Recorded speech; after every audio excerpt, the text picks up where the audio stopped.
మేడారం జాతర ఘనమైన చరిత్ర, ఆదివాసీ చరిత్రకు సంస్కృతికి జన నీరాజనం పడుతున్న తరుణం. సమ్మక్క సారలమ్మల పోరాటాన్ని స్మరించుకుంటూ పిల్లా చెల్లతో కలిసి చేసుకునే అపురూప పండుగ. మేడారం తల్లులకు గుడి లేదు, గుడికి తలుపులు లేవు, వనమే గుడి, వాగే గుండం. ప్రకృతికి ఒడిబియ్యం పోస్తూ నిర్వహించే అరుదైన జాతర ఈ మేడారం మహాజాతర. కుంకుమ భరిణిల్లో తల్లుల దర్శనం, బెల్లమే బంగారంగా మొక్కులు అప్పజెప్పే భక్తుల జాతర. రైటిక మరిన్ని డీటెయిల్స్ అందిస్తారు. సమ్మక్క రాక ఎట్లా జరుగుతుంది, ప్రభుత్వం చేసిన ఏర్పాట్లు, పోలీసుల భద్రతపై మరింత సమాచారం మా ప్రతినిధి వెంకట్ అందిస్తారు. వెంకట్, అప్డేట్స్ ఏంటి? ప్రతి రెండేళ్లకు ఒకసారి వచ్చే మేడారం జాతర ప్రధాన ఘట్టం మరి కాసేపట్లో ఆవిష్కృతం కాబోతుంది. అంటే ఇప్పటి నుంచి మనం ఏదైతే లొకేషన్ చూస్తున్నామో మేడారం చిలుకలగుట్ట ఒక ఉద్విగ్న భరిత క్షణాలు మరి కాసేపట్లో ఆవిష్కృతం కాబోతున్నాయి. ఈ ఉద్విగ్న భరిత క్షణాల కోసం లక్షలాది మంది భక్తులు, కోట్లాది మంది భక్తులు అమ్మవార్ల వద్దకు వేంచేస్తారు. అంటే నిన్న సారలమ్మ కన్నెపల్లి నుంచి రావడం, ఇవాళ చిలుకలగుట్ట నుంచి సమ్మక్కను తీసుకువచ్చే ఆ ఉద్విగ్న భరిత క్షణాలు, సమ్మక్క ఆగమనం కోసం లక్షలాది మంది భక్తులు వేంచేస్తూ ఉంటారు. ప్రస్తుతం మేడారం పరిసర ప్రాంతాలన్నీ కూడా, ఆ వన ప్రాంతాలన్నీ కూడా జనంతో నిండిపోయిన దృశ్యాలు మనం స్క్రీన్ మీద చూస్తున్నాం. జ్యోతి, ఆ ఉద్విగ్న భరిత క్షణాలు అంటే మనం రెండు కళ్ళతో చూడలేనంత ఉద్విగ్న భరిత క్షణాలు ఉంటాయి. ఒక మాటలో చెప్పాలంటే మన రోమాలు నిక్కబడుస్తాయి. ఎందుకంటే ఆ మంత్రులు అధికారికంగా సమ్మక్క తల్లిని కుంకుమవారిని రూపంలో చిలుకల గుట్ట పైన, చిలుకల గుట్ట ఉంటుంది, గుట్టలో కంకవనం ఉంటుంది. కంకవనంలో కుంకుమభరణి రూపంలో కుంకుమభరణి రూపంలో అమ్మవారిని అంటే వనం నుంచి బయటకు తీసుకొచ్చే క్రమంలో అక్కడ వడ్డీలు అంటే పూజారులు పూజలు చేస్తారు, మేకబరులు ఇస్తారు, కోళ్ళు ఎదుర్కోలు ఇస్తారు. అదేవిధంగా అమ్మవారు శాంతించకపోతే, అమ్మవారు ఒప్పుకోకపోతే, అవసరం అంటే అమ్మవారు ఏ కోరికలు కోరితే ఆ కోరికలు రాష్ట్ర ప్రభుత్వం అధికారికంగా ప్రకటించాల్సిందే. అంటే మేడారం జాతర అభివృద్ధి చెందాలి, మేడారం జాతరకి ఇంకా ఇది కావాలి అది కావాలని ఈ సందర్భంగా అక్కడ అమ్మవార్లు కోరుతుంటారు. అంటే అమ్మవారి తరపున వడ్డీలు కానీ, పూజారులు కానీ, ఎవరికి పొందుకలు అవుతారో వారంతా కూడా అమ్మవారు ఈ రూపంలో జోస్యం చెప్తారు. వాటన్నిటినీ కూడా అధికారికంగా మంత్రుల హోదాలో ఉన్న మంత్రులు కానీ, తర్వాత అధికారులు కానీ, ఐఏఎస్లు కానీ, ఐపీఎస్లు కానీ అమ్మవార్లు చెప్పినట్టు వినాల్సిందే. జ్యోతి, మనం చూస్తున్నాము విజువల్స్ లో ములుగు జిల్లా ఎస్పీ ప్రోటోకాల్ ఆఫీసర్, అదేవిధంగా రాష్ట్ర మంత్రి సీతక్క, ఆ నియోజకవర్గ ఎమ్మెల్యే, అదేవిధంగా మరో మంత్రి కొండా సురేఖతో పాటు పొంగులేటి శ్రీనివాసరెడ్డి. అంటే గతంలో కంటే ఈసారి మంత్రుల సంఖ్య, అదేవిధంగా అధికారుల సంఖ్య కూడా ఎక్కువగా ఉంది. కనీవిని ఎరగని రీతిలో ఏర్పాట్లు చేశారు. మేడారం జాతరలో ఇవాళ సమ్మక్క ఆగమనం అనేది చాలా కీలకమైన ఘట్టం. ఆ కీలకమైన ఘట్టం చూసేందుకు లక్షలాది మంది భక్తులు మేడారం సన్నిధిలో ఉంటే, కోట్లాది మంది భక్తులు టీవీలకు అతుకపోయి ఉన్నారు. అంటే మేడారం సమ్మక్కను తీసుకొచ్చే క్షణాలన్నీ చూస్తే కనుక మన రోమాలు ఎక్కబడుస్తాయి. భక్తులు గౌరవవందనంగా తుపాకీతో కాల్పులు జరుపుతారు.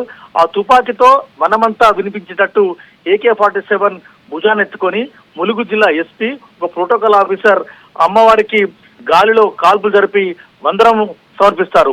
అప్పుడు ఆ క్షణం నుంచి ఆగమనం స్టార్ట్ అవుతుంది.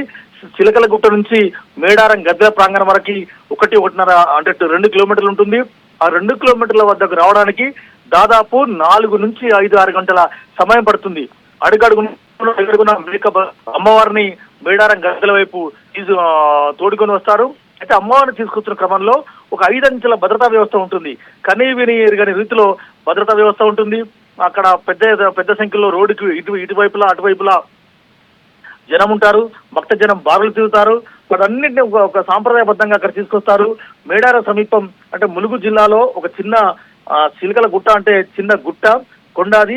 ఇక్కడే సమ్మక్క తల్లి కుంకుమబండి రూపంలో వెలిసినట్టు ఆదివాసీ సాంప్రదాయం ఆదరించి చెబుతోంది.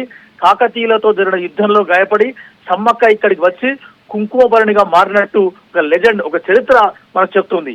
జాతరలో 2వ రోజు అంటే సాధారణంగా ఇవాళ 29 కాబట్టి సాయంత్రం 6:30 గంటల ప్రాంతంలో చిలుకలగుట్ట నుంచి సమ్మక్కను గద్దె పెట్టి తీసుకొచ్చే ఘట్టం అది ఒక ఉద్విగ్న భరితమైన ఘట్టంగా చెప్తారు.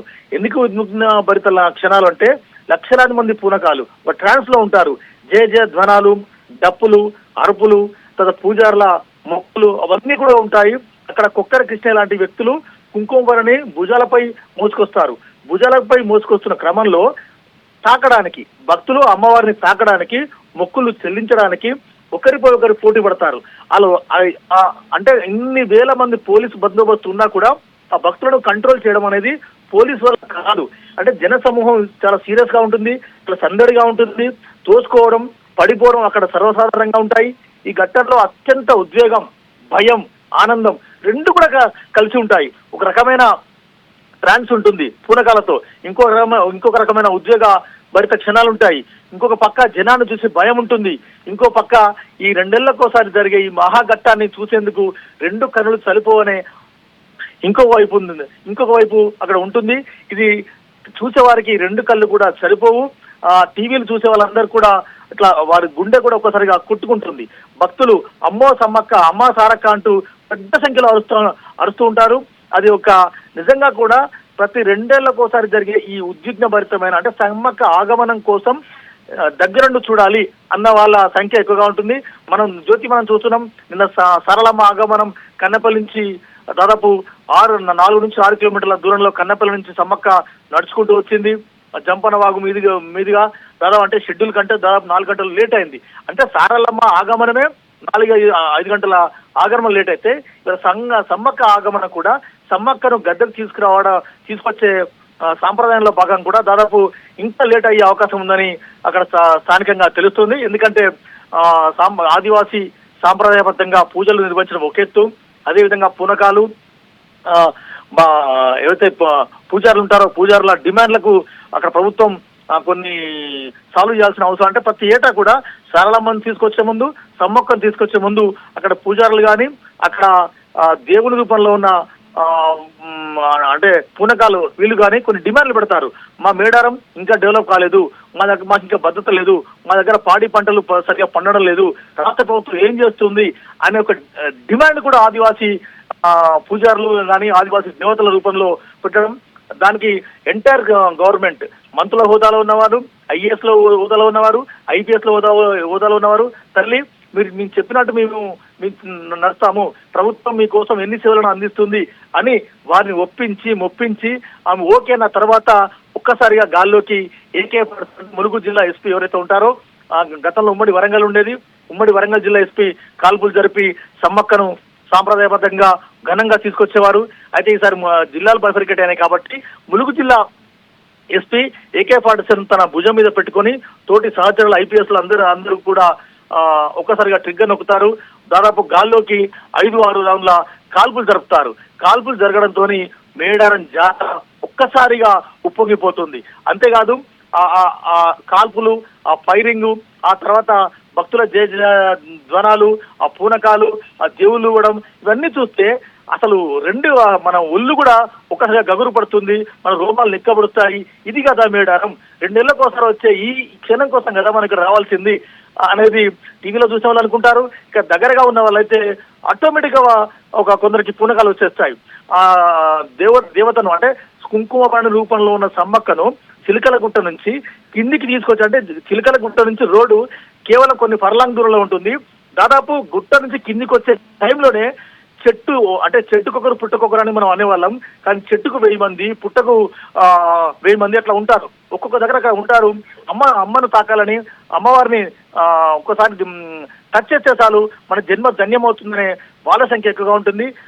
ఈ క్రమంలో పోలీసుల తోపులాటలు, ఈ క్రమంలో పోలీసుల బందోబస్తు అనేది అక్కడ సీరియస్ గా ఉంటుంది. జ్యోతి మనం చూస్తున్నాం మేడారంలో ఒక మహోజ్వల ఘట్టం, ఒక ఉద్విగ్న ఘట్టం, ఒక మధురమైన ఘట్టాన్ని మరి కాసేపట్లో ఎంటైర్ ఆదివాసీ సమాజం చూడబోతుంది. అంటే ప్రతి 2 ఏళ్లకోసారి వచ్చే జాతరలో సమ్మక్క ఆగమనం అనేది సమ్మక్కని కుంకుమ అంటే చిలకల గుట్ట నుంచి తీసుకురావడం, మన 2 చేతుల తీసుకొచ్చి 2 కళ్ళు సరిపోవనే విధంగా అక్కడ ఉంటుంది. మరి కాసేపట్లో సమ్మక్కగా ఆగమనం స్టార్ట్ కాబోతుంది. ప్రస్తుతం చిలకల గుట్ట వద్ద పూజలు కొనసాగుతున్నాయి. మంత్రులు సీతక్క, అదేవిధంగా పొంగిలేటి శ్రీనివాసరెడ్డి, కొండా సూర్యకతో పాటు పలువురు ఐఏఎస్లు, ఐపీఎస్లు పెద్ద సంఖ్యలో అక్కడ అమ్మవారి దగ్గర బందోబస్తుగా ఉన్నారు. వాళ్ళు ఏం డిమాండ్లు పెడతారు, ఆ డిమాండ్లకు సర్కారు ఏం ఒప్పుకున్న తర్వాత సాంప్రదాయబద్ధంగా చాలా అత్యంత మర్యాదగా అమ్మవారు తీసుకొస్తారు. చిలుకల గుట్ట నుంచి మేడారం గద్దెల ప్రాంగణం వరకు ఈ రోడ్డుకి ఇరువైపులా రోడ్డు కూడా చేశారు. రోడ్డుకి ఇరువైపులా కూడా ఉన్న దుకాణాలన్నీ మూసివేస్తారు. కానీ జనం అంతే జనాన్ని ఎవరు కంట్రోల్ చేయలేరు. పెద్ద సంఖ్యలో బందోబస్తు ఉన్నప్పటికీ, పోలీసులు రోడ్డుకు అటువైపులా ఇటువైపులా ఉన్నప్పటికీ పోలీసులను కూడా భక్త జనం ఖాతరు చేయకుండా, లెక్క చేయకుండా అమ్మవారిని తాకాలి, కుంకుమని తీసుకొచ్చే పూజారిని ముట్టుకుంటే చాలు మన జన్మ ధన్యమవుతుంది అన్న ఒక కుతూహలంతో, ఒక ఉత్సాహంతో పెద్ద సంఖ్యలో భక్తులు అక్కడ పోటీ పడుతుంటారు. వారందరినీ కూడా పోలీసులు కంట్రోల్ చేయలేరు. చిలుకలగుట్ట నుంచి మేడారం గద్దెల వరకు కేవలం 2 కిలోమీటర్ల దూరం మాత్రమే ఉంటుంది. అయినప్పటికీ కూడా దాదాపు 6 నుంచి 7 గంటల సమయం పడుతుంది. అంటే అంత ట్రాఫిక్ జామ్ అవుతుందని మనం క్లియర్ కట్ గా అర్థం చేసుకోవాలి. అంటే చిలుకలగుట్ట నుంచి కిందికి వచ్చే క్రమంలో పెద్ద సంఖ్యలో, వేల సంఖ్యలో పూనకాలు చేసేవారు పొర్లు దండాలు పెడతారు. ఆ పొర్లు దండాలు పెట్టే వారి పైనుంచి సమ్మక్క పూజారులు, అంటే సమ్మక్క ఎవరైతే తీసుకొస్తారో కుంకుమ రూపంలో ఆ పూజారులు వారిని తొక్కుకుంటూ వస్తారు. అంటే అది ఆదివాసీ సాంప్రదాయంలో ఒక్కసారి సమ్మక్క మమ్మల్ని ఆవహించింది, సమ్మక్క మమ్మల్ని టచ్ చేసింది, సమ్మక్క పాదాల కింద మేము ఉన్నాము అనే ఒక సెంటిమెంటల్ గా ఒక అట్లా ఉంటారు. నిజంగా కూడా ఈ యొక్క చిత్రాన్ని, ఈ యొక్క దృశ్యాన్ని చూసేందుకు 2 కళ్ళు మనకు మేడారంలో సరిపోవు. ఈ ఘటన కోసం అంటే మేడారం జాతర ముందు చాలా మంది వెళ్తారు. ఆ తర్వాత మేడారం అమ్మవారు వచ్చే ముందు పెద్ద సంఖ్యలో వస్తారు. జ్యోతి మనం చూస్తున్నాం, నిన్న మొన్న జనం, భక్త జనం స్లోగా పెరుగుతున్నారు. ఇవాళ సమ్మక్క వస్తుందనే టైంలో ఎక్కడెక్కడో ఉన్న వాళ్ళంతా కూడా, చెట్టుకొగరు గుట్టకొగరు ఉన్న వాళ్ళంతా కూడా, మేడారం చుట్టుపక్కల పరిసర ప్రాంతాల్లో విడిది ఉన్న వారంతా కూడా మరికాసేపట్లో గద్దెల ప్రాంగణానికి చేరుకుంటారు. గద్దెల ప్రాంగణాలు కూడా చూడాలంటే మరికాసేపట్లో 2 కళ్ళు సరిపోవు. అంటే సమ్మక్క ఇవాళ నైట్ గద్దెకు చేరుకున్న తర్వాత పెద్ద సంఖ్యలో భక్తులు జనం బారులు తీరుతారు, అమ్మవార్లను దర్శించుకుంటారు. అంటే సారలో ఇప్పటికే గోవిందరాజులు వచ్చేశారు, గద్దెల మీదకి పగిడిరాజు వచ్చేశారు, నిన్న కన్నెపల్లి నుంచి సారలమ్మ వచ్చింది. సో మరి కాసేపట్లో సమ్మక్క వస్తుంది.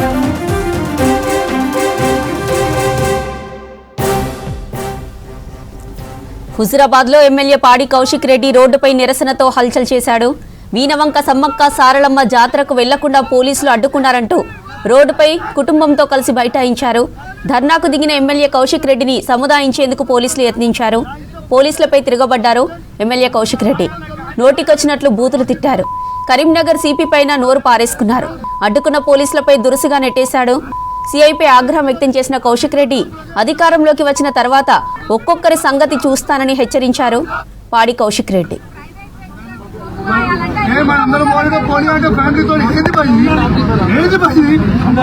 చెప్పబోతే నా పేరు కౌశిక్ రెడ్డి గారు పెట్టా 3 ఏళ్ల తర్వాత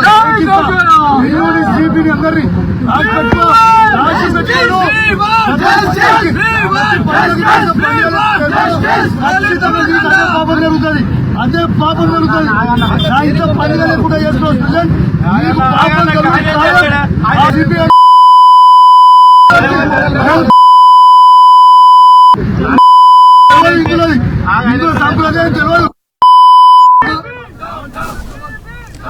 హుజురాబాద్ లో ఎమ్మెల్యే పాడి కౌశిక్ రెడ్డి రోడ్డుపై నిరసనతో హల్చల్ చేశాడు. వీనవంక సమ్మక్క సారలమ్మ జాతరకు వెళ్లకుండా పోలీసులు అడ్డుకున్నారంటూ రోడ్డుపై ఫ్యామిలీతో కలిసి బైఠాయించారు.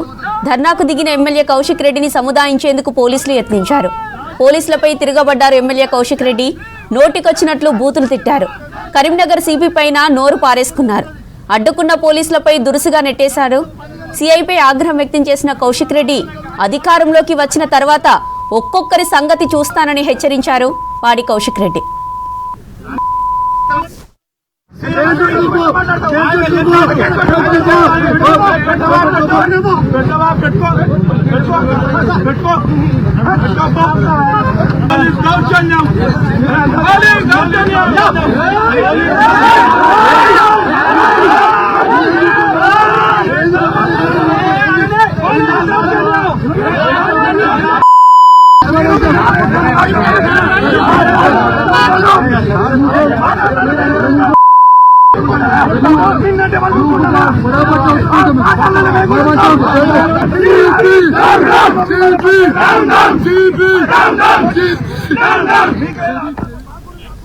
రైట్, ఇక ఇదే ఇష్యూకి సంబంధించిన మరిన్ని డీటెయిల్స్ మా ప్రతినిధి వెంకటేష్ అందిస్తారు. వెంకటేష్, పాడి కౌశిక్ రెడ్డి గొడవ కారణం ఏంటి? జ్యోతి, వీనవంకలో ప్రతి 2 ఏళ్లకోసారి సేమ్ మేడారంలో జరుగుతున్నట్టుగానే మినీ జాతర జరుగుతుంటుంది. ఆ జాతర వివాదమే ఈ గొడవకు కారణమని చెప్పుకోవచ్చు. ముఖ్యంగా ఇది వీణవంక అనేది మనకు పాడి కౌశిక్ రెడ్డి, ఎమ్మెల్యే పాడి కౌశిక్ రెడ్డి స్వగ్రామము. ఇప్పుడు అక్కడ జాతర నిర్వహిస్తున్న పాడి ఉదయనందన్ రెడ్డి, ఆ యుప్టీవీ CEO ఈ పాడి కౌశిక్ రెడ్డి వాళ్ళు పాలలు, అంటే వీళ్ళు చిన్న తాత పెద్ద తాత కొడుకులు అన్నట్టు. అవి చాలా కాలంగా కూడా అక్కడ జాతర నిర్వహిస్తున్న ఫ్యామిలీ పాడి ఉదయనందన్ రెడ్డి వాళ్ళ చిన్న తాత కాలం నుంచి కూడా దాదాపు ఇది 50వ సంవత్సరంగా మనకు అక్కడ జాతర జరుగుతా ఉంది. అయితే ఆ జాతరను మీద పట్టు సాధించాలని కౌశిక్ రెడ్డి చాలా కాలంగా ప్రయత్నిస్తున్నారు. అందులో భాగంగానే 2022లో ఈయన అప్పుడు ఎమ్మెల్సీగా ఉన్నాడు. అప్పుడు బీఆర్ఎస్ ప్రభుత్వం ఉంది. అప్పుడు ఎమ్మెల్సీగా ఉన్న టైంలో ఎప్పుడైతే ప్రతి సంవత్సరం జరిగే జాతర ప్లేస్ లో ప్రభుత్వం తరఫున జాతర ఏర్పాట్ల కోసం ఆయన ప్రయత్నించారు. కలెక్టర్ తోటి ఆదేశాలు కూడా ఇప్పించారు. దీంతో ఉదయనందన్ రెడ్డి దీన్ని సవాల్ చేస్తూ హైకోర్టును ఆశ్రయించారు. ఎందుకంటే అది తమ స్థలము, తామే 50 ఏళ్ళుగా ఇక్కడ జాతర నిర్వహిస్తున్నాం కాబట్టి అక్కడ జాతర నిర్వహించిన అధికారం కానీ దానికి సంబంధించిన ట్రస్టీలు కానీ మేమే ఉన్నాం కాబట్టి ప్రభుత్వం తమ స్థలంలో ఎట్లా జాతర నిర్వహిస్తుందని చెప్పి ఆయన కోర్టును ఆశ్రయించారు. దీంతో కోర్టు ఆయనకు అనుకూలంగా తీర్పునిచ్చింది.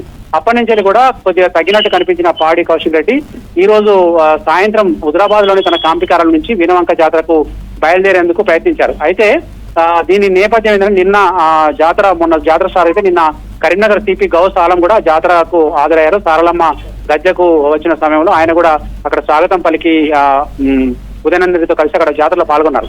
అయితే ఈ నేపథ్యంలోనే అక్కడ మొత్తం పట్టంతా కూడా ఉదయనందన్ రెడ్డికి వస్తుందనే భావించిన కౌశిక్ రెడ్డి ఈ రోజు బీఆర్ఎస్ నేతలందరినీ కూడా రావాలని అందరం కలిసి జాతరకు వెళ్దామని చెప్పి పిలుపునిచ్చినట్టు కూడా ఒక ప్రచారం జరిగింది. ఈ ప్రచారం నేపథ్యంలోనే పోలీసులు అక్కడ వీళ్ళు పాడి కౌశిక్ రెడ్డి కనుక అక్కడికి వెళ్తే గొడవ జరిగే అవకాశం ఉందని చెప్పి కోర్టు తీర్పు ఉంది. తర్వాత కొంతమంది ఫ్యామిలీ వాళ్ళు తప్ప వేరే ఇట్లా కార్యకర్తలు కానీ మిగతా వాళ్ళు పెద్ద ర్యాలీగా బయలుదేరడానికి వీల్లేదని చెప్పి ఆయనను ఇంటి నుంచి బయలుదేరినప్పుడు కాసేపు అడ్డుకున్నారు. ఈ అడ్డుకున్న సమయంలోనే కౌశిక్ రెడ్డి చాలా రెచ్చిపోయారు. తన ఫ్యామిలీతో సహా అక్కడ క్యాంపు కార్యాలయం ముందు రోడ్డుపై బైఠాయించి పోలీసులపై చాలా తీవ్రంగా ఆగ్రహం వ్యక్తం చేశారు. ఇప్పుడు సిపికి వ్యతిరేకంగా ఆయన సందర్భంలో నినాదాలు కూడా చేశారు. మేము కూడా అధికారానికి వస్తాం, నేను కూడా ఇంతకంటే పెద్ద పొజిషన్ లో ఉంటా, మీ సంగతి చూస్తానంటూ పోలీసుల పైన చాలాసేపు రెచ్చిపోయి అక్కడ మాట్లాడారు. దీంతో పోలీసులు వాళ్ళకు సర్ది చెప్పే ప్రయత్నం చేశారు. చాలా వరకు మీరు మీ ఫ్యామిలీ పోతే మాకు అభ్యంతరం లేదు, కానీ పెద్ద ఎత్తున కానీ అక్కడ గొడవలు జరిగే ప్రమాదం ఉంది కాబట్టి మేము అడ్డుకుంటున్నాం అని చెప్పారు. చివరికి ఆయన ఆందోళన విరమించి తన కుటుంబ సమేతంతో కొద్దిసేపు క్రితమే ఇక్కడి బయలుదేరి వీణవంకకు బయలుదేరారు జ్యోతి. కాకపోతే ఇదంతా దీని నేపథ్యం ఏంటంటే అక్కడ ఆ జాతర మీద పట్టు సాధించేందుకు ఈ చాలా కాలంగా పాడి కౌశిక్ రెడ్డి ప్రయత్నిస్తున్నారు. ఆ నేపథ్యంలోనే ఇదంతా జరిగిందని మనం అనుకోవచ్చు. Right Venkatesh, thank you.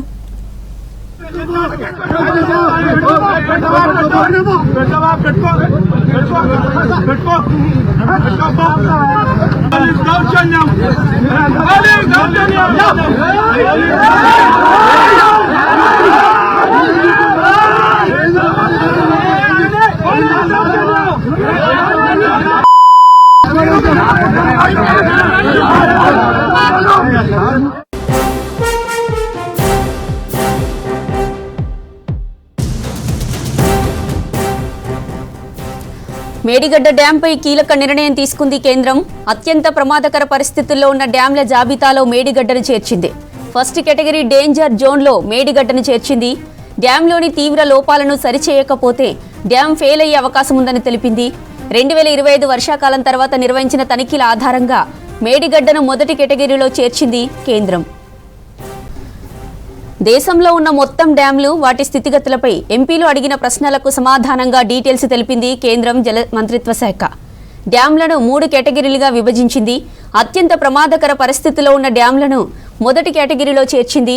త్వరగా చర్యలు తీసుకోవాల్సిన డ్యాంలతో రెండో జాబితా ప్రకటించింది. థర్డ్ లిస్టులో చిన్న చిన్న మరమ్మతులు అవసరమైన డ్యాంల పేర్లను చేర్చింది. ఇక మొదటి కేటగిరీలోని వెరీ డేంజర్ జోన్ డ్యాంల జాబితాలో మేడిగడ్డతో పాటు దేశంలోని మరో 2 డ్యాంలను చేర్చింది జల మంత్రిత్వ శాఖ. ఇక ఇదే విషయంపై మరిన్ని డీటెయిల్స్ మా ప్రతినిధి శ్రీశైలం లైవ్ ద్వారా అందిస్తారు. శ్రీశైలం, మేడిగడ్డను వెరీ డేంజర్ జోన్ ప్రాజెక్టుల లిస్టులో చేర్చింది కేంద్రం, ఆ అప్డేట్స్ ఏంటి? జ్యోతి, నిర్మాణం పూర్తయిన కేవలం 4 ఏళ్లలోనే పనికి రాకుండా పోయినటువంటి ప్రాజెక్టుగా ఇప్పటికే మేడిగడ్డ బ్యారేజ్ నిలిచింది. ఇప్పుడు కేంద్ర ప్రభుత్వం జలశక్తి శాఖ ఇచ్చినటువంటి రిపోర్ట్లో కూడా అదే వెల్లడైంది. అత్యంత ప్రమాదకరమైన పరిస్థితిలో మేడిగడ్డ బ్యారేజ్ ఉంది. దానికి సంబంధించి తక్షణం స్పందించకపోతే దాని వైఫల్యాన్ని కూడా ఎవరైతే నిర్మించారో వాళ్ళు బాధ్యత వహించాల్సి ఉంటుందని చెప్పి వాళ్ళు ఇచ్చినటువంటి నివేదికలో స్పష్టంగా మెన్షన్ చేసింది. సాధారణంగా ఎవ్రీ ఇయర్ కూడా కేంద్ర జలశక్తి శాఖ కానీ డ్యామ్ సేఫ్టీ అథారిటీ ఆధ్వర్యంలో ఆయా రాష్ట్రాల్లో ఉన్నటువంటి డ్యామ్లకు కానీ బ్యారేజ్లకు సంబంధించి తనిఖీలు నిర్వహిస్తూ ఉంటారు. దానికి సంబంధించి ప్రతి మాన్సూన్కు ముందు తర్వాత కూడా ఈ తనిఖీలు ఉంటాయి. ఇందులో భాగంగానే 2025లో కూడా మాన్సూన్ తర్వాత నిర్వహించినటువంటి ఈ తనిఖీల్లో మేడిగడ్డ బ్యారేజ్లో ఉన్నటువంటి లోపాల ఆధారంగా దాని మెయింటెనెన్స్కు సంబంధించినటువంటి ఇష్యూ ఆధారంగా దేశవ్యాప్తంగా ఉన్నటువంటి కేటగిరీ 1 కింద అంటే అత్యంత ప్రమాదకరంగా ఉన్నటువంటి బ్యారేజీల్లో మేడిగడ్డ బ్యారేజ్ కూడా ఒకటిగా కేంద్ర జలశక్తి శాఖ ప్రకటించినటువంటి వివరాల్లో వెల్లడైంది. కేవలం ఉత్తరప్రదేశ్లో ఒకటి, అదేవిధంగా జార్ఖండ్లో ఒక ప్రాజెక్టు మాత్రమే ఈ కేటగిరీ 1 కింద ఉన్నాయి. దాంట్లో తెలంగాణ నుంచి కూడా మేడిగడ్డ బ్యారేజు ఆ కేటగిరీ 1లో నిలిచింది. అంటే ఇది అత్యంత ప్రమాదకర పరిస్థితిలో ఉంది. తక్షణం కూడా దానికి సంబంధించి చేపట్టాల్సినటువంటి మెయింటెనెన్స్ కానీ లేకపోతే ఇంకొకటి రిపేర్లు కానీ చేపట్టకపోతే అది పూర్తిగా ఫెయిల్ అయ్యేటువంటి ఛాన్స్ ఉంటుందని చెప్పి ఈ నివేదికలో హెచ్చరించింది. దాంతోపాటు కేటగిరీ 2, 3 కింద కూడా కొన్ని ప్రాజెక్టులను డ్యామ్లను పెట్టింది. దాంట్లో 216 డ్యామ్లను కేటగిరీ 2 కింద ఉంచింది. దీంట్లో కూడా అత్యవసరమైనటువంటి చర్యలు చేపట్టాలి, తద్వారా అక్కడ ఉన్నటువంటి లోపాలను ఆపరేషన్ అండ్ మెయింటెనెన్స్లో ఉన్నటువంటి లోపాలను సవరించాలని చెప్పి కేంద్ర జలశక్తి శాఖ తన నివేదికలో వెల్లడించింది. దాంతోపాటు మైనర్ రిపేర్లు కొన్ని అంటే వర్షాల వల్లే తలెత్తినటువంటి లోపాలు కానీ ఇబ్బందులు కానీ తీసుకోవాల్సిన చర్యలకు సంబంధించి కూడా కేటగిరీ 3 కింద వాటి మైనర్ రిపేర్లు ఉన్నటువంటి అంశాలను వెల్లడించింది. అయితే మేడిగడ్డ బ్యారేజ్కి సంబంధించి మాత్రం ప్రమాదకరమైనటువంటి పరిస్థితిలో ఉంది కాబట్టి తక్షణం చర్యలు చేపట్టాలని చెప్పి ఇప్పటికే హెచ్చరించింది. దాంతోపాటు దేశవ్యాప్తంగా 19 రాష్ట్రాల్లో 3 ఏజెన్సీల కింద ఉన్నటువంటి అన్ని డ్యామ్లకు సంబంధించి కూడా ఇదే రకమైనటువంటి సూచనలు కేంద్ర జలశక్తి శాఖ చేసింది.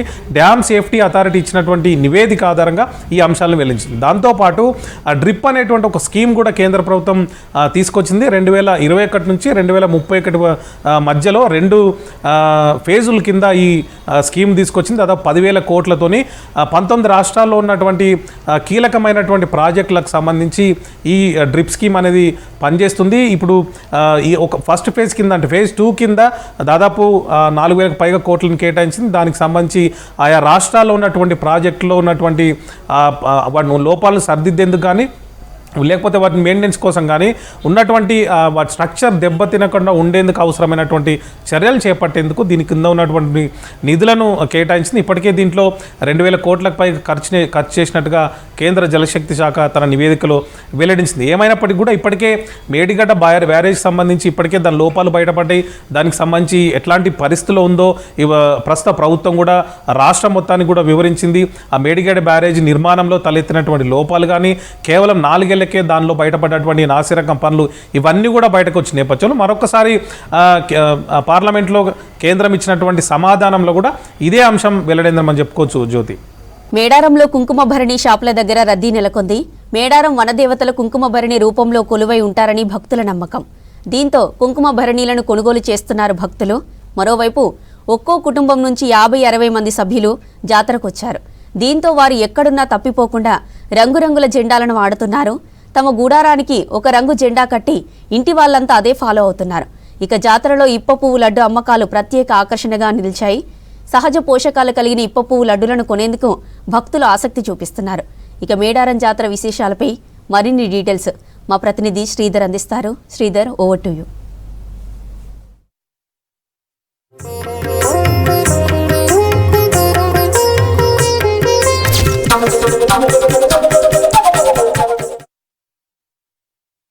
సమ్మక్క సారక్క వనదేవతలు జనంలోకి వచ్చిన తర్వాత అమ్మవారి రూపం దర్శనం ఇవ్వదు. కేవలం కుంకుమభరణి రూపంలోనే వారు తీసుకొస్తారు. ఆ కుంకుమభరణి కూడా జనానికి కనిపించదు, కేవలం పూజారులు మాత్రమే తీసుకొస్తుంటారు.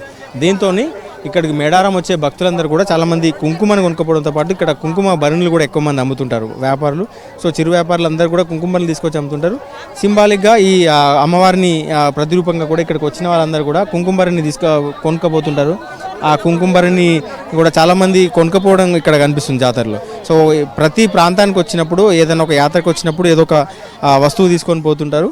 అట్లా ఇక్కడ అమ్మవారికి ప్రతిరూపంగా భావించి చాలామంది కుంకుమ భరణులను ఆ వ్యాపారులు అమ్మడం కావచ్చు, జనం కొనుక్కపోవడం కనిపిస్తుంది. సో ఇక్కడ నుంచి తీసుకెళ్లేందుకు కుంకుమ భరణి భక్తులతో ఉన్నారు. మనతో మాట్లాడడం. ఏం పేరమ్మా నీ పేరు?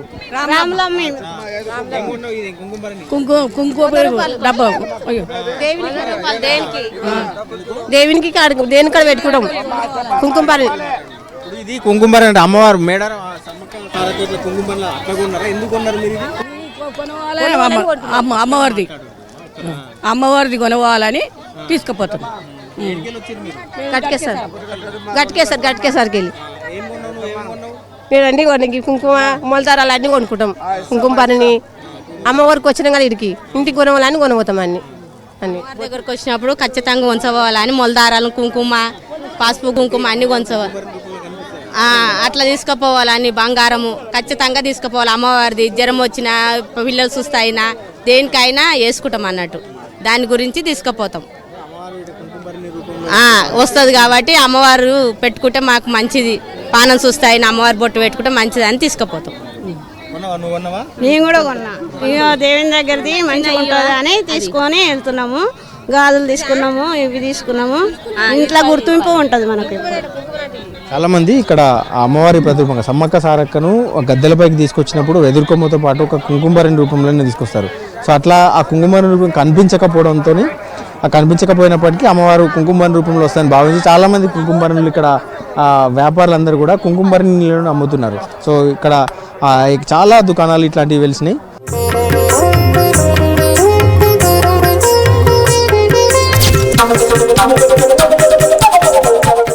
మేడారం జాతరలో ఎంత టెక్నాలజీ ఉన్నా తమ వారిని కనుక్కునేందుకు పాత పద్ధతి కొనసాగుతుంది. గత జాతరలో కూడా చూసినాం, ఇట్లా జెండాకు ఒక టవల్ను కట్టెకి పెట్టుకొని పోతున్నాడు. సో ఈయన అందరూ ఫాలో అవుతారు, వాళ్ళ టీం అందరూ కూడా ఫాలో అవుతారు. సో ఇప్పుడు సెల్ ఫోన్ సిగ్నల్స్ లేకపోయినా ఇప్పుడు జీపీఎస్ కావచ్చు, ఇవన్నీ కూడా అంటే లొకేషన్స్ షేర్ చేసుకోవడం, ఇవన్నీ టెక్నాలజీ వచ్చినా ఎవరెక్కడున్నారో తెలుసుకునే ప్రయత్నం చేయొచ్చు టెక్నాలజీతో. కానీ ఇక్కడ సిగ్నల్స్ ఉంటాయి. దీంతో మేడారం జాతరలో ఎక్కడ చూసినా టీం అన్నీ కూడా ఇట్లా వీరందరూ కూడా జాతరలో ఇట్లా ట్రావెల్ చేస్తున్నప్పుడు మొత్తం జనంలో తప్పిపోకుండా ఇట్లా చేస్తున్నారు. ఎక్కడి నుంచి వచ్చారా మీరు? ఏంది జెండా మా వాళ్ళు పాత పద్ధతిలో అందరూ జెండాను చూసుకుంటూ వస్తారు.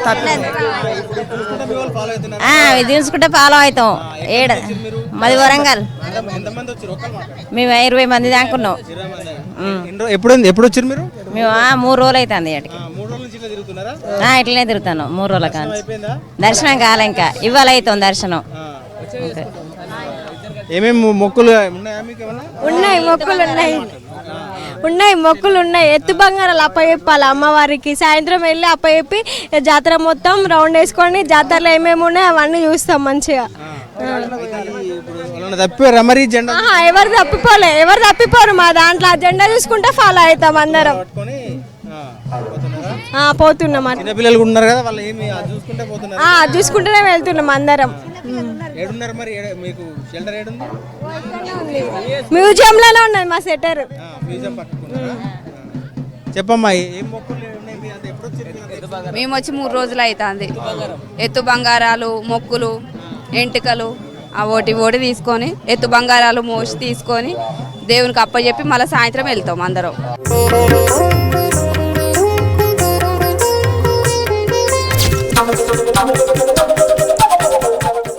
మేడారం జాతరలో కేవలం గిరిజనులకే పరిమితమైన ఉత్పత్తులు చాలా వరకు అమ్ముతున్నారు. దాంట్లో ప్రత్యేకంగా గతంలో ఎన్నడూ లేని విధంగా ఇప్పపు లడ్డును స్థానికులు కూడా తయారు చేసి అమ్ముతున్నారు. సో గిరిజనేతరులు కూడా ఇప్పపు లడ్డును తయారు చేయడము, అమ్మడము ఈ మేడారం జాతరలో కనిపిస్తుంది. కేవలం గిరిజనుల్లో పౌష్టికార లోపం కోసం ఐటీడీఏ లాంటి సంస్థలు ఈ ఇప్పపు లడ్డును తయారు చేయడము, గిరిజనుల ప్రాంతాల్లో ఐటీడీఏలు కావచ్చు వీటన్నిటిని అమ్మే ప్రయత్నం చేస్తుండగా ఈ మేడారం గిరిజన జాతర, ఆదివాసీ జాతరలో ప్రత్యేకంగా చాలా వరకు ఇప్పపు లడ్డూలను అమ్మే దుకాణాలు కూడా వెలిసినాయి. ఏం పేరు నీ పేరు? మలేష్. భూపాలపల్లి. ఇప్పపు లడ్డు ఓన్లీ ట్రైబల్స్ చేస్తారు కదా, మరి మీరు ఎట్లా చేస్తున్నారు? మేము ఇప్పపు, బెల్లము, నువ్వులు, పల్లీలు, ఫ్రూట్స్, నెయ్యి దాంతో తయారు చేస్తాను. మీరు ఎక్కడ? భూపాలపల్లి సుభాష్ కాలనీ. ఇప్పపు లడ్డు కొంటున్నారా? మరి జనానికి అర్థమైతే తెలుసా? కొంటున్నారు. ఏమంటున్నారు ఇప్పపు లడ్డు గురించి? ఏమనుకుంటానంటే మంచిగా ఉన్నారు అనుకుంటాను. చాలా మంది ఇప్పపు లడ్డుని గిరిజన నేతలు కూడా చాలా మంది ఇక్కడికి వచ్చిన వారు మొదటిసారి చూస్తున్నారు. ఈ ఇప్పపు లడ్డు కొన్నవారితో మాట్లాడదాం. అమ్మ, ఏం పేరు అమ్మ నీ పేరు? సాయిప్రియ సార్. ఎక్కడి నుంచి వచ్చారు మీరు? మంచిర్యాల సార్. ఏం కొన్నావు? ఇప్పపు తీసుకున్నాను సార్. ఆ లడ్డు తీసుకున్నాను నేను. ఎందుకు ఇప్పపు లడ్డు తీసుకున్నాను? అది దొరకదు మళ్ళీ, అది దగ్గర మాకు దొరకదు. మంచిర్యాల మాది దొరకదు మళ్ళీ అనేసి ఇక్కడ తీసుకుంటాం మేము. ఇక్కడ బాగా హెల్దీ ఫుడ్, ఇది చాలా బాగుంటుంది. టేస్ట్ చేయండి మీరు కూడా, చాలా బాగుంటుంది ఇది కూడా టేస్ట్ చేయడానికి. అనిపించిందమ్మా ఇప్పపూల లడ్డు గురించి తెలుసుకున్నప్పుడు? ఇక్కడ దొరికాయి అని ఐడియా సార్. ఎక్కడ దొరికాయి? ఇక్కడ ఫుడ్ హెల్తీ ఫుడ్ అని మా పాప చెప్పింది సార్, అందుకే తెలిసింది సార్. నాకు కూడా తెలియదు సార్. ఇప్పపూ లడ్డు చాలా వరకు ఈ ఇతర ప్రాంతాల్లో దొరకకపోవడం ఒకటి, ఆ గిరిజన ప్రాంతాల్లో మాత్రమే. ఇప్పుడు ఆదివాసీ ఆశ్రమ్ గిఫ్ట్ ఆఫ్ నేచర్ అని ఒక ఈ ఇప్పపూ లడ్డును ఒక బ్రాండ్ ఇమేజ్తో ఈ ఉట్నూరు ఐటీడీఏ సంబంధించిన అధికారుల ప్రోత్సాహంతో స్థానిక గిరిజనులు, ఆదిలాబాద్ గిరిజనులు చేసిన ఇప్పపూ లడ్డు చర్చనీయాంశమైంది. మొత్తం ఆదివాసీ జాతరలో చాలామంది దీని గురించి చర్చిస్తున్నారు, దీని గురించి తెలుసుకునే ప్రయత్నం చేస్తున్నారు. చెప్పండి అన్న, ఎప్పటి నుంచి అమ్ముతున్నావు? ఎన్ని అమ్మినావు ఇప్పటిదాకా? ఇప్పటిదాకా 20 కేజీస్ అమ్మినా సార్. ఇది ఆదివాసీ భీంబాయి మహిళా సహకార సంఘం పేరు. ఆదిలాబాద్ ఉట్నూరు ఎక్స్ రోడ్లో ఉంటుంది స్టాల్. అక్కడ నుంచి తయారైంది ఇక్కడికి ఆఫీసర్లు పిలిపిస్తే ఇక్కడికి వచ్చినాం సార్. మీ దగ్గర రెగ్యులర్గా అమ్ముతున్నారా? ఈ మధ్యలో పెరిగింది? రెగ్యులర్గా అమ్ముతున్నాం సార్. ఇది ఎప్పుడైతే రెగ్యులర్గా లడ్డు ఎక్కువ సేల్ అవుతుంది అంటే మన్ కీ బాత్లో నరేంద్ర మోడీ సార్ గారు 120వ ఎపిసోడ్లో మాట్లాడినాక అప్పటి నుంచి బాగా ఇంప్రూవ్ అయింది సార్. మాకు చాలా మందికి తెలిసింది. అట్లా ఇప్పుడు రోజుకి మినిమం 50 కేజీస్ 60 కేజీస్ పోతుంది సార్ మాకు అక్కడ నుంచి. ఆదివాసీ జాతరలో ఆదివాసీ ఉత్పత్తులు కొంత అయితే వాటి అమ్మకాలు కూడా పెరిగినాయి. ప్రస్తుతం ఈ అయితే మన్ కీ బాత్ 120 ఎపిసోడ్లో అయితే ఈ భీంబాయి ఆదివాసీ మహిళా సహకార సంఘం అయితే ఉట్నూరులో తయారు చేసిన ఆదివాసీ అయితే ఆశ్రమ్ పేరిట ఒక ఈ ఇప్పపూ లడ్డూని తయారు చేసిండ్రు. సో వాటిని ఇప్పుడు ఈ ఆదివాసీ జాతరలో ప్రత్యేకించి మేడారం జాతరలో చాలామంది కొనుక్కునేందుకు ఆసక్తి చూపిస్తున్నారు. గత ఏడాది మొదటిసారిగా ఈ స్టాల్ ఏర్పాటు చేసిండ్రు. అప్పటికిప్పటికీ చాలా పబ్లిసిటీ రావడంతో ప్రత్యేకించి వీటి కోసం వెతుక్కుంటూ చాలామంది వచ్చి ఈ ఇప్పపూ లడ్డును కొనే ప్రయత్నం చేస్తున్నారు. మిగతా ఎక్కడ మళ్ళీ ఇప్పపూ లడ్డు దొరకదు కాబట్టి ఇక్కడే మాత్రమే దొరుకుతుంది, కొంటున్నామంటూ కూడా వీటిని కొంటున్న వినియోగదారులు చెప్తున్నారు. కెమెరామెన్ పురుషోత్తంతో శ్రీధర్, వీసీ న్యూస్, మేడారం.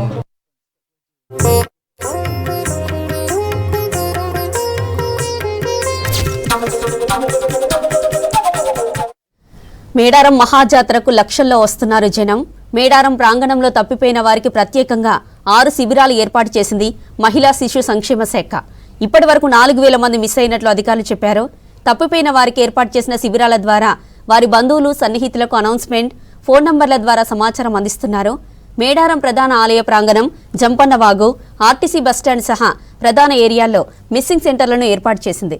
భక్తుల రద్దీ, ఫోన్ నంబర్లు సిగ్నల్స్ లేకపోవడం, ముసలి వాళ్లు, చిన్నపిల్లలకు వారికి సమాచారం లేకపోవడంతో మిస్ అవుతున్నట్లు చెబుతున్నారు అధికారులు. ఇక ఇదే విషయంపై మరిన్ని డీటెయిల్స్ మా ప్రతినిధి హరిత అక్కడి నుంచి అందిస్తారు. హరిత, ఓవర్ టు యు. లక్షలాది మంది భక్తులు తరలి వస్తున్నారు. అయితే ఇక్కడ ప్రధానంగా మేడారం జాతరలో చాలా వరకు కూడా వృద్ధులు, చిన్నపిల్లలతో వస్తుంటారు కాబట్టి ఎవరైనా దారి తప్పినా వాళ్ళ గ్రూప్ నుంచి కొంత దూరంగా వెళ్ళినప్పుడు తప్పిపోయినట్టు ఇక్కడ కంప్లైంట్ చేసేందుకు శిబిరాలను ఏర్పాటు చేశారు. ముఖ్యంగా మహిళా శిశు సంక్షేమ శాఖ ఆధ్వర్యంలో దాదాపు మనకు ఆర్టీసీ బస్టాండ్ దగ్గర ఇక్కడ మనం చూస్తున్నది తప్పిపోయిన వ్యక్తుల కోసం ఏర్పాటు చేసిన ప్రత్యేక శిబిరం. ఇక్కడ చాలా మంది కూడా సర్వీస్ అయితే అందిస్తున్నారు. ఇక్కడ కొంతమంది తప్పిపోయిన వాళ్ళకి సంబంధించిన వ్యక్తులు కూడా వచ్చారు. వాళ్ళతో కూడా మాట్లాడే ప్రయత్నం చేద్దాం. అమ్మా, ఏంది, ఎక్కడి నుంచి వచ్చావు? ఎవరు తప్పిపోయారు మీ వాళ్ళు? మా ఆయనే. మాది చిత్తపురం, నెన్నెల్ మండలం, మంచిర్యాల జిల్లా. మేము ఇద్దరమే వచ్చినాం సాయితోని, వేరేటోళ్ళతోనమ్మా. నా కొడుకులు, నా బిడ్డలు ఎవ్వరు రాలే. తాత మాట్లాడరాదు ఆయనకు, నాకే ఉన్నది ఫోన్ కానీ ఆయనకి ఇయ్యలే, నా దగ్గరనే ఉన్నది. అక్కడ కూర కొట్టించుకొని రమ్మని నేను పోయి బియ్యం పెడతా అని అన్న దగ్గరనే. ఆ కథ మారిపోయిండు. ఎటు పోయిండో కూర కొట్టించుకొని వచ్చిండట. ఆయన దగ్గరికి మళ్ళీ ఉరికిన బియ్యం పెట్టి, ఉరికే వరకు ఇప్పుడే పోయిండు అమ్మ తాత అని ఆయన అన్నాడు. ఎరికే కానీ రాలేదమ్మా చెప్పినాం. మీ వాళ్ళు కూడా ఉన్నారండి? ఎక్కడి నుంచి? ఇద్దరం కలిసి వచ్చినాం. నా పేరు రవి, మా సూర్యాపేట. ఫోన్ ఇక్కడ కలుస్తలేదు, మరి ఫోన్ కలుస్తలేదు. ఇక్కడ చెప్పిన ఇప్పుడే వస్తున్నామని వెయిట్ చేస్తున్నాం. మేడం చెప్పండి, ఎట్లా ఉంది ఇక్కడికి? రోజుకి ఎంతమంది వస్తున్నారు? ఎన్ని రోజులైంది మీరు ఇది ఏర్పాటు చేసి?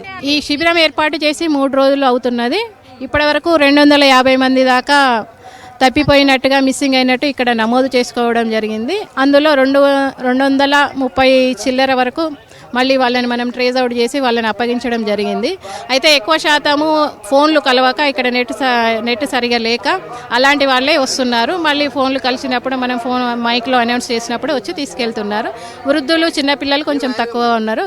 కొంతమందికి ఫోన్ నెంబర్లు చెప్పడం రాదు. అలాంటి వాళ్ళు ఎక్కువ ఉన్నప్పుడు వాళ్ళని ట్రేస్ అవుట్ చేయడం కొంచెం కష్టం అవుతుంది.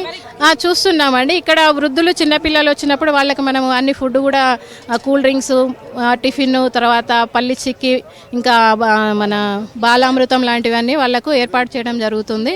వాళ్ళందరికీ ఒకవేళ ఎవరు రాకపోయినట్లయితే మనమే డబ్బులు కొన్ని ఇచ్చేసి లేదా వాళ్ళ దగ్గర ఉన్న డబ్బులతో బస్ ఎక్కించి వాళ్ళని ఫోటో తీసుకొని కూడా పంపించడం జరుగుతుంది. ఇప్పటి వరకు అంటే చదువుకొని వాళ్ళే ఎక్కువ వస్తున్నారు అంటున్నారు కదా, అట్లా పంపించిన వాళ్ళు ఏమన్నా ఉందా అండి సంఘటనలు, అంటే వాళ్ళ కాంటాక్ట్ దొరకక? ఉన్నాయండి. ఇక్కడే ఉండి చాలాసేపు అనౌన్స్ చేసిన తర్వాత ఒక పూట అలాగ ఉన్న తర్వాత వాళ్ళు మళ్ళీ రిటర్న్ వెళ్ళిపోయేటప్పుడు వస్తున్నారు. వాళ్ళు వచ్చినప్పుడు అప్పగించడం జరుగుతుంది. కాకపోతే నా సజెషన్ ఏంటంటే ఇప్పుడు పేరు చెప్పలేని వాళ్ళు ఉంటారు, చదువుకోలేని వాళ్ళు, చిన్నపిల్లలు అయినట్టయితే వాళ్ళకు ఒక చిట్టీలో ఒక పేపర్ పైన వాళ్ళ పేరు, వాళ్ళ ఊరు, తల్లిదండ్రులు లేదా పిల్లలు, వాళ్ళ ఫోన్ నెంబర్లు రాసి వాళ్ళ జేబులో పెట్టినట్టయితే మనకు కూడా ట్రేస్ అవుట్ చేయడానికి ఈజీగా ఉంటుంది అనేది నా ఉద్దేశం. ఇక్కడ ఆర్టీసీ బస్ స్టాండ్ దగ్గర మీరు అనౌన్స్ చేస్తున్నారు, మీరు అనౌన్స్ చేసేది ఎక్కడెక్కడ వినిపిస్తుంది? ప్రధానంగా ఇక్కడ తప్పిపోయిన వాళ్ళు వస్తున్నారా? మీ కంప్లైంట్స్ ఎక్కడి నుండి వస్తున్నాయి? ఇక్కడికి మనకు 2 కిలోమీటర్ల వరకు చుట్టూ వినబడుతుందండి. తర్వాత ఇవే మన షెల్టర్స్ వచ్చేసి శిబిరాలు అక్కడ జంపన్న వాగు దగ్గర ఉంటాయి, గద్దెల దగ్గర కూడా ఉంటాయి. మళ్ళీ మేము కోఆర్డినేట్ చేసుకొని అసలు దొరకని వాళ్ళు ఉంటే మళ్ళీ ఆ గ్రూప్లో పెట్టి అలా ట్రేస్ అవుట్ చేయడం కూడా జరుగుతుంది. చేస్తున్నారండి. వాకిటాకీలో మేడం గారు ఎప్పటికప్పుడు అందుబాటు చేస్తుంటారు. నేను ఇక్కడ sector officer, RTC bus stand తప్పిపోయిన వ్యక్తుల శిబిరంలో ఇప్పటి వరకు దాదాపు 4000 మంది మిస్సింగ్ కేసెస్ రిజిస్టర్ చేసుకున్నారు. జాతర మొత్తంలో 6 శిబిరాలలో మొత్తం మాకు గద్దెల వద్ద ఒక శిబిరము, తర్వాత జీసీసీ, సులభ్ కాంప్లెక్స్, కమాన్, ఆర్టీసీ బస్ స్టాండ్, ఇంకొకటి మన జంపన్న వాగు దగ్గర, ఇవన్నీ మా దగ్గర ఉన్న క్యాంప్స్ అండి. వీటిలలో ఈ 4000కి దాదాపు చిన్నపిల్లల కంటే ముసలి వాళ్ళు ఎవరైతే వాళ్ళు పేరు చెప్పలేని వాళ్ళు, లేకపోతే నెంబర్లు లేక మిస్ అయిపోయిన వాళ్ళు చాలామంది వచ్చారు. మేము అలాంటి వాళ్ళకి చాలా వరకు వాళ్ళ ఫ్యామిలీస్కి అనౌన్స్ చేసి లేకపోతే ఆర్టీసీ వాళ్ళతో మాట్లాడి వాళ్ళని బస్ ఎక్కించి పంపించడము ఇలాంటివి చేశాము. చాలాసేపు దొరకకుండా ఉన్న వాళ్ళ కోసము డిపార్ట్మెంట్ తరపు నుంచి ఈ మన బాదం మిల్క్ కానీ, తర్వాత చిక్కీలు, చిన్నపిల్లల కోసం బాలామృతము, ఇంకా మురుకులు ఇలాంటివి కూడా సప్లై చేస్తున్నాం ఇక్కడ అందుబాటులో. వాష్రూమ్స్ కూడా ఇక్కడే పక్కనే ఉన్నాయి అవైలబుల్గా. అట్లానే భక్తులకు ఎలాంటి ఇబ్బందులు రాకుండా కూడా వాళ్ళకి అన్ని సౌకర్యాలు కల్పించాము. ఇక్కడ ఎలాంటి ఇబ్బంది లేదు. మళ్ళీ ఇంకొకటి చిన్నపిల్లలకి వాళ్ళ చేతుల పైన నెంబర్లు రాయడం కానీ, లేదంటే చిన్న చిన్న ట్యాగ్స్ వేస్తున్నారు కదా ఆర్టీసీ బస్ స్టాండ్లో, ఆ ట్యాగ్స్ వేపియడము ఇలాంటివి చేయడం వల్ల పిల్లలు కొంచెం తప్పిపోకుండా ఉంటారు. పెద్దవాళ్ళకి వాళ్ళ పాకెట్స్లలో నెంబర్లు రాసి, సెల్ నెంబర్లు రాసి లేదా అడ్రస్ రాసి వాళ్ళ జేబులో పెడితే మాకు వాళ్ళని అందించడానికి ఇంకా సులభంగా ఉంటుంది. లేదు వాళ్ళ దగ్గర డబ్బులు లేవు, అందరం ఒకసారి పోతాం కదా అనుకున్నాం. కుందారం, మంచిర్యాల జిల్లా. మేము 5 పిల్లలతో 7 వచ్చినాం. 5 ఇక్కడికి వచ్చినాం, 2 తప్పిపోయారు వచ్చేది రాగానే. వాళ్ళు కొంచెం ముందే వెళ్ళి వచ్చారు, ఈ బస్ స్టాండ్ వచ్చారు కావచ్చు అని మేము వచ్చినాం. బస్ స్టాండ్ రాలేదు. మా ఫోన్ స్విచ్ ఆఫ్ అయింది, ఫోన్ ఛార్జింగ్ లేదు. అంటే మేము ఇప్పుడు బస్ స్టాండ్ రావాలి, వాళ్ళు మంత్రి బస్కి వెళ్ళాలి. మేము వెళ్ళిపోము ఇక వాళ్ళు వచ్చేదాకుండు ఉన్నాడు. ఇలా డాడీ ఉన్నాడు కానీ మా మరిదొన్ను మా మామయ్య తప్పిపోయారు. కానీ మరి మా అవతల గంట చెప్తారని చెప్పలే, ఇక్కడ చెప్తారట కదా. అదే కొంచెం ముందు వచ్చినట్టు వచ్చారు, ఎటు వేయరు మరి. మాది పెద్దపల్లి జిల్లా, ఎలకల పెళ్ళి, పలకుర్తి మండలం. నా పేరు మూతు కోదెలు, మూతు కమల. ఇద్దరు గీడే ఉంటాం. బస్ స్టాండ్ వెనుక. ఆమె గద్దెల కాడికి పోయింది. నా కాళ్ళు బాగా నొప్పి, నేను నడవలేకపోయినా. ఇక నేనే పోతానని పోయింది. ఓడి బియ్యం కట్టుకున్నది 6 గంటలకు పోయింది నిన్న పొద్దున. ఇక పేన పొగటే ఇటు రాలే. అది వీడికి వచ్చి చెప్తాను. ఓకే, ఆడనే ఉండబడితే నేను రాత్రి ఆడనే పండబడితే రాలే. ఆమె దగ్గర పైసలు ఉన్నాయి, ఆధార్ కార్డు నా దగ్గరనే ఉన్నది. ఆమె దగ్గర పైసలు అవుతున్నాయి. ఆమెకి వెళ్తే కానీ ఆధార్ కార్డు బస్కి వచ్చాడు, గోదావరిలో ఎక్కి ఇక్కడ దిగిన. ప్రతి సంవత్సరం వస్తాం. ఈ సంవత్సరమే నన్ను కార్డు కప్పింది. గట్టుమలయ్య నా పేరు. మా చిన్నమ్మ 50 సంవత్సరాలు ఉంటుంది. ఫోన్ నెంబర్ లేదు, జస్ట్ మన క్యూ లైన్ ఉంటుంది కదా, క్యూ లైన్ నుంచి వెళ్ళి గద్దెల దగ్గర వెళ్ళే దారిలో మన ఆఫీసర్స్ ఏం చేశారు, కొంతమంది ముందు పోగానే గేట్ వేసేసిండు. ఆ ముందు ఆమె అయిపోయింది, మేము వెనకకి అయిపోయినాం. అట్లా క్రాస్ చేసిండు అన్నట్టు. అట్లా గద్దెల లోపలికి వెళ్ళింది, గద్దెల లోపలికి వెళ్ళింది. మేము ఇక గేట్ అయ్యాగానే మేము సైడ్ అయిపోయినా మన లోపలికి అయిపోయింది. మళ్ళీ దొరకలేదు. అప్పటి నుంచి అక్కడ కూడా అనౌన్స్మెంట్ చేయించినాం, స్నానఘట్టాల గడుపు దగ్గర కూడా అనౌన్స్మెంట్ చేయించినాం. ఇంతవరకు దొరకలేదు, తిరుగుతూ ఉన్నాం. అట్లా అటు 2-3 గంటలు అవుతుంది. మేడారం జాతరలో తప్పిపోయిన వారి సమాచారం ఎప్పటికప్పుడు ఈ శిబిరాల ద్వారా అనౌన్స్ చేస్తున్నారు. ఇప్పటికైతే దాదాపు 6 సెంటర్స్ ఏర్పాటు చేసి శిశు సంక్షేమ శాఖ ఆధ్వర్యంలో మిస్ అయిన వారి సమాచారాన్ని ఫోన్ల ద్వారా తెలియజేయడం కావచ్చు, అనౌన్స్మెంట్ల ద్వారా తెలియజేస్తూ వారికి కావాల్సిన వారిని చేరేస్తున్న సిచ్యువేషన్ అవుతుంది. ఇది మేడారం జాతరలో మిస్సింగ్ సెంటర్ వద్ద సిచ్యువేషన్. కెమెరా పర్సన్ మహేష్తో హరిత, V6 న్యూస్, మేడారం నుంచి. ఏం తిరిగి పుట్టాలో వాళ్ళు కోయ రాజులు అంటారు.